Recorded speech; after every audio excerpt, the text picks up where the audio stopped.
Hi everyone. Okay, so here we are in September, and generally this is when people start looking for new after school activities for the children, and a lot of the time people start looking for new music teachers so their children can learn a new instrument. So you get a lot of calls in September, a lot of inquiries. There's certain things that you should be looking for when you're looking for a teacher. A lot of the time people think, someone not too old, someone not too young, experienced. That's what you're looking for. But there's way more to that, because your child's success, I believe, is 70%, maybe 80%. It all comes down to the rapport and the relationship that your child has with the teacher. Every teacher teaches differently, and every child learns differently. But if you can find the perfect match between the two, that's the success. In my opinion, that is the success. So I've had 4 teachers in my time of learning, and I started learning piano when I was 9, and then I finished all my exams and everything when I was 18. So it does take a long time to get your exams. It's a lot of commitment involved. And I had, out of all of my teachers, they all taught me something different. They all taught me a lot about music, but in other ways they taught me things. But there was one particular teacher who was my absolute favourite teacher, and I would like to think that me as a teacher now, I'm like Eileen. Basically, Eileen was very creative, she was very fun, she was very kind. I always felt like when I go in for my lessons, she would have a chat with me, she'd find out how I was, what I was up to that week. She was genuinely interested in me and what I was up to. She would encourage me to bring in music that I wanted to learn in the lessons. And that's what I do. If there's a piece of music that you want to learn, I'll help you learn it. If we have an arrangement that isn't suited to your level, we'll find an arrangement that's suited to you so you can learn this piece. Every piece of music comes in different skill levels, so it can be done. So Eileen basically was a people person. She was very friendly, as I said, and I really felt comfortable around her. She was very approachable, and I just really enjoyed my lessons with her. I didn't have her for my whole entire time, but I did have her as my teacher for a large portion of it, and I feel like she has had great influence on my teaching style and everything up to my adult life now.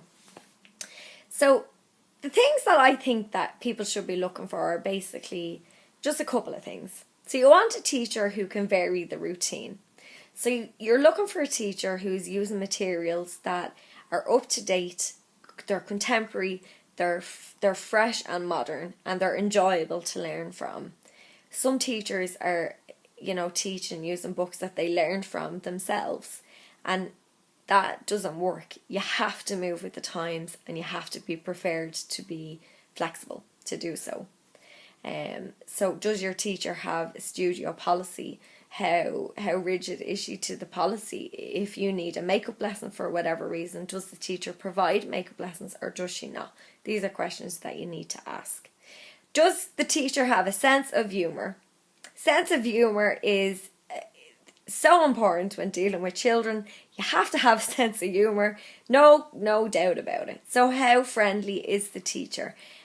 Does she offer a meet and greet session before you sign up for any lessons? Can you see how she interacts with your child? Can she look your child in the eye? Is she genuinely interested in what your child has to say? Ask her some questions about how long she was learning. Has she ever entered into competitions? Are there performance opportunities for your child? Does the teacher offer recitals? That sort of thing. Are there group lessons during the summertime? Does she do maybe workshops in the summer? Just little things that you need to be asking. So they're the first couple of things that you need to be really looking at. So it's not always the teacher with the most experience, right, or the one that's been teaching the longest that you want to go for. You want a teacher who is fresh and has lots of ideas. A teacher who takes the time to invest in the lessons and what she teaches.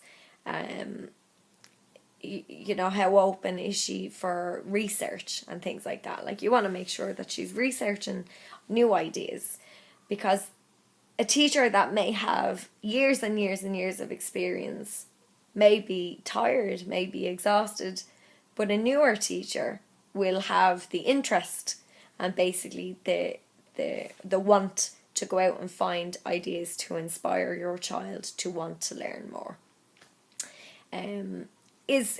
Does she interact with you as a parent? So does she keep you in the loop of what went on in the lesson? I like to send once a month a little email, just letting you know what we did over the month, how things were. If you had any questions for me, you know, you can always approach me after the lesson. You want to make sure the teacher is approachable. That's very important as well. So they're just my few little tips that I have for finding a new teacher.